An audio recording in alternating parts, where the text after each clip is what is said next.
Hi, I'm reading Grief Open the Door to Heaven by me, Kim Droptiny, and I'm on chapter 15, The Vision Explained. To desire nothing but what comes is meant for us from his hand, to wait patiently, ready to die of hunger, fearing only lest faith should fail. Such is the victory that overcomes the world. Such is faith indeed. George MacDonald. During that time in the United States, I had a visit from Gabe's ex-girlfriend, whom I'll call Heather. Gabe had always told me that if he was going to marry anyone, it would be her. They didn't marry because of his addictions, but they remained close friends. We talked, and she cried for over 4 hours. I was thankful for the chance to talk through things with her because I had wondered why she had continued her relationship with Gabe even after he had hurt her so badly and had stolen from her in his state of drug addiction. They had started seeing each other before his second stint in Teen Challenge, and his behavior was awful. She explained to me that she simply loved him. She was aware of his horrible behavior, but she knew that it was him on drugs and not the real Gabe. She then confessed to me her secret. She and Gabe had conceived a baby together, which she had aborted. She assured me that Gabe had been willing to take responsibility for the baby and that she had made the decision to get the abortion. After her confession, she cried so hard that all I could do was hold her in my arms as she moaned out, "Why did I do that? If only I had kept our baby. At least now I would have a piece of Gabe with me." I suddenly knew at that moment that the vision Janet had seen of Gabe on a dock and a small baby boy coming towards him with outstretched arms was their baby.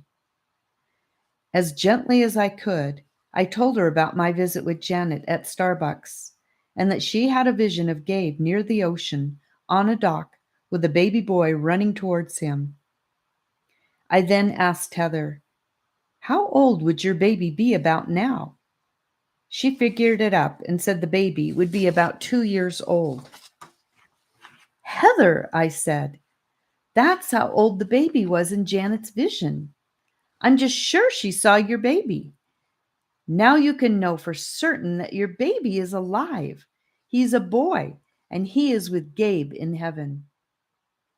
Heather was amazed, and I hope comforted. For me, it was another confirmation that my visions and dreams were real and that heaven is only a breath away. However, that night, my broken heart burst out with 1,000 what ifs. Again, what if I had stayed in Berlin and found a place for Gabe to live? What if I hadn't been so legalistic when he was young? Why didn't I try and talk to him more? What if I had spent more time trying to talk to him as last week's instead of letting him go? Oh, how I missed him, and oh, how my heart ached. As I cried, I told him that I was so sorry for every moment he had walked alone in Berlin.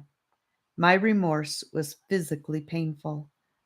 However, in the middle of that great anguish, the Holy Spirit reminded me of a word I had received from a pastor at Gabe's memorial.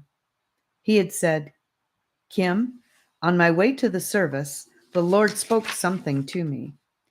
He told me to tell you that you were a good mother. You represented the Father perfectly to your son." That remembrance helped a little, but it was so very hard to believe because I knew that I could have been a much better mother. One of my favorite verses when I was a depressed teenager was, "Though he slay me, yet will I trust him." Job 13:15. That night the verse came to mind, and I realized that my teenage angst of depression and loneliness was nothing compared to the experience of losing a child. When I was a teenager, I thought I was being slain with grief.